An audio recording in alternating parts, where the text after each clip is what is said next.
আমার এক কাহিনী মনে উঠছে, আমি এক পাইলটকে চিনি। তো আমি কথায় কথায় ওকে জিজ্ঞেস করছিলাম যে তুমি পাইলট, এত বড় শিক্ষিত, তুমি ডাবল টেকার চালাও, বড় বড় ফ্লাইট চালাও, দূর দূর যাও, তুমি এরকম হলে কি করে? আমাকে বলতেছে মৌলানা मैंने अल्लाह को करीब से देख के हुआ, আমি আল্লাহকে কাছের থেকে দেখা তারপরে এরকম হয়েছে। আমি বললাম যে তুমি আল্লাহকে কাছের থেকে দেখলাম? মানি আমি ফ্লাই করে যেতেছিলাম হেথ্রো এয়ারপোর্টে লন্ডনে। যখন আমি ইংল্যান্ডের সীমানায় ঢুকে গেছি, হেথ্রোতে আমি ল্যান্ডিং করব, সীমানায় যখন ঢুকে গেছি, তো আমি বটনে পুশ করে চেকিং করে, এর আগে চেক করে যে সব কিছু ওকে আছে কিনা। তো আমি বটন চেক করতে যেয়ে দেখি আমার চাক্কা নামবে না, কিন্তু আমার কাছে ফুয়েলও নেই যে আমি ফেরত যাব, কারণ আমি 9 ঘন্টা ফ্লাই করে আসছি, 18 ঘন্টার ফুয়েল আমার কাছে নাই। আমাকে হয়তো ক্রাশ করাইতে হবে, নাইলে নামতে হবে যে কোনো ভাবে।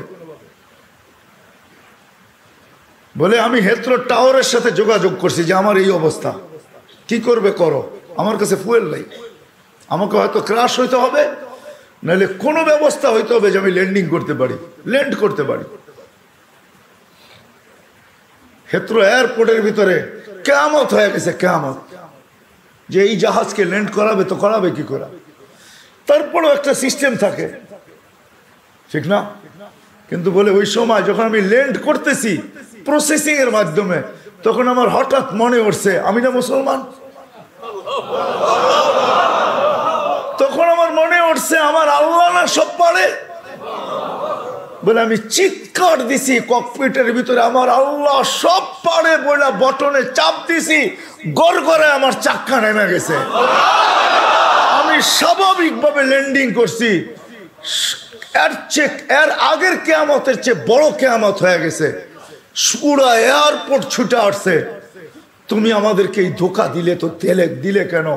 তোমার জন্য হেথ্রো এয়ারপোর্টের মতো হাজারো ফ্লাইটকে আমরা বাতিল করছি, ডাইনে বামে পাঠায়া দিছি যে অঘটন থেকে বাঁচার জন্য। তুমি তো স্বাভাবিকভাবে ল্যান্ডিং করলে। তাই আমি বললাম যে চেক করো, তারপরে কথা বলো। তো ওরা যখন চেক করছে, চেক করার পরে দেখছে এই চাক্কা নামলো, তো নামলো করে, তোর সব সিস্টেম তো ফেল, এটা কি করে নামলো? বলে আমি দ্বিতীয়বার দরজার ভিতরে দাঁড়ায় চিৎকার দিছি আমার রব সব পারে। তখন আমি এয়ারলাইন্সের মালিককে, এয়ারলাইন্স চালাদেরকে চাবি বুঝাইয়া দিছি, লও তোমাদের চাবি, 4 মাস পরে চাবি আমি হাতে নিব, যদি দেও, এর আগে নিব না। আমি এইখান থেকে চললাম, কেননা আমি মালিককে কাছের থেকে দেখা ফেলছি। সত্য এটাই, আমি আপনাদেরকে এই সন্ধানে দিতেছি, সত্য এটাই। এই জন্য আমিও দেখা বলতেছি যে এই দেশের মাটির সাথে, মানুষের সাথে আল্লাহর ভালোবাসা আছে।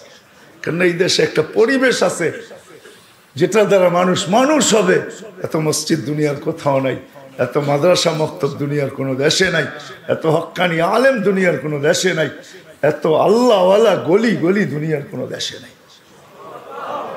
জুড়বো তো? যুবকরা কি বলে? আমি কি বুঝাইতে পারলাম? হ্যাঁ, মানুষ বানায় নিয়ে যাও ইনশাআল্লাহ। মনের স্বাদ আল্লাহ জান্নাতে মিটাবে। আমাদের মালিক শুধু মনের স্বাদ মিটাবে না, বরং আমরা যতটুকু স্বাদ রাখবো এর চেয়ে 10 গুণ বেশি স্বাদ আল্লাহ আমাদের মিটায় দেবে। আমাদের মালিক বড় মালিক, আমাদের আল্লাহ বড় আল্লাহ। হ্যাঁ, আমাদের মালিক বহুত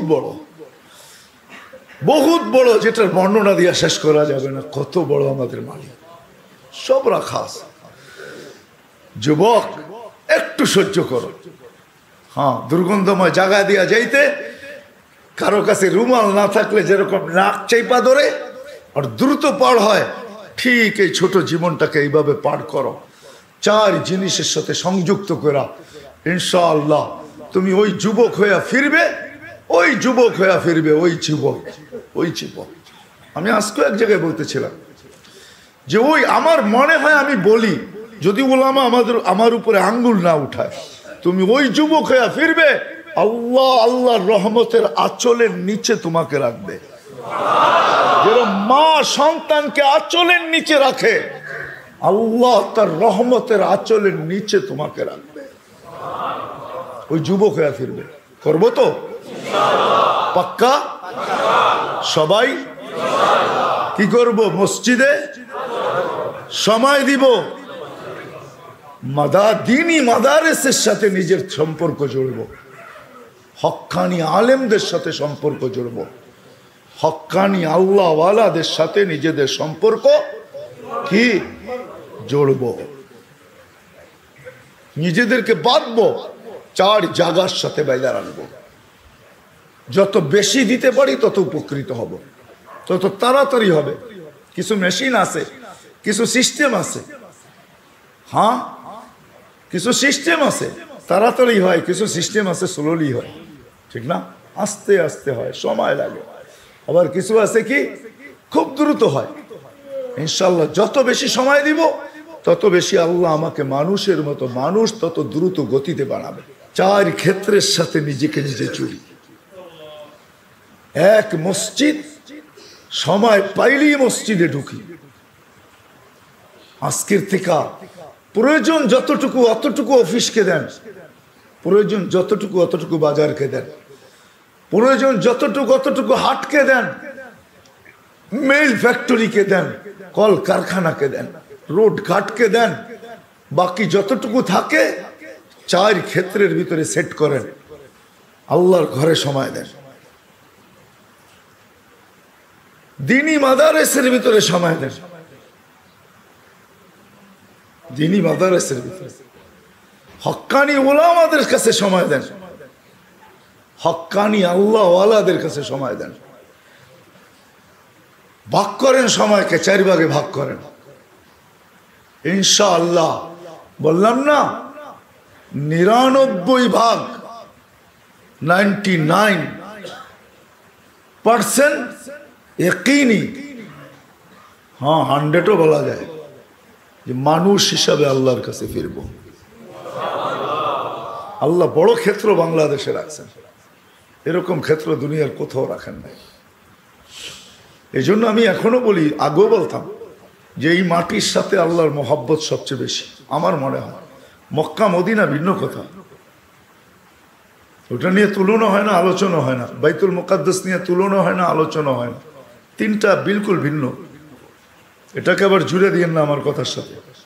বাকি দুনিয়ার ভিতরে এই মাটির সাথে আল্লাহর তাআল্লুক বেশি আমার মনে হয়, মহব্বত বেশি। যার কারণে সারা দুনিয়া সিগন্যাল দেয় বিপর্যয় হবে, আল্লাহ বলে হবে না, এটা আমার মহব্বত আল্লাহ মাটি। এই জন্য এই দেশে কোনো বিপর্যয় হয় না। সারা দুনিয়া সিগন্যাল দেয় বিপর্যয় হবে, এমন হবে, তেমন হবে, এটা হবে, সেটা হবে। আল্লাহ বলে সময় বলবে কি হবে, হবে না। হয় নাই 2 বছর করুণায় কিচ্ছু হয় নাই, কোনো বিপর্যয় হয় নাই, হয়েছে নাকি? হ্যাঁ, এতটুক ছোট একটা দেশ, অসচেতন প্রত্যেকটা মানুষ। এখানে তো কিয়ামত হওয়ার কথা ছিল, ঠিক না? হ্যাঁ, কোভিড-19, ডেল্টা ভেরিয়েন্ট, ওমিক্রন, কোনো বিপর্যয় হয়নি। ভূমিকম্প আসে, আমার মনে হয় কাঁপায়া যায় না, ধাক্কা খায়া ফিরা যায়। ওটার ধাক্কাই আমাদের একটু অনুভব হয়, আমি মনে করি। আপনারা কি মনে করেন জানি না, আমি ভাবি, এটা নিয়ে খুব ভাবি, সারাদিন ভাবি যে বাংলাদেশে 8.7 ভূমিকম্প, কোনো বিপর্যয় নাই। দুনিয়া বলতে পারবে না 8.7 ভূমিকম্প আসছে, বিপর্যয় হয় নাই। বলুক দেখি আমেরিকাওয়ালারা, বলুক দেখি কানাডাওয়ালারা, বলুক দেখি ইউরোপ, বলুক দেখি জাপান, উন্নত থেকে উন্নত দেশ বলুক, আমাকে যুক্তি দিয়া বুঝা। ওই থেকে আমি ভাইবা নিছি না, এখানে ভূমিকম্প আসে না, এখানে ধাক্কা লেখা রিপিট যায়। ওই যে ধাক্কা লাগছে ওইটা আমাদের অনুভব হয়, বিপর্যয় হয় না। এই মাটির সাথে আল্লাহর মহব্বত, এই মাটির মানুষের সাথে আল্লাহর মহব্বত, বড় মহব্বত। আপনারা কাছের থেকে দেখেন কি দেখেন না জানি না,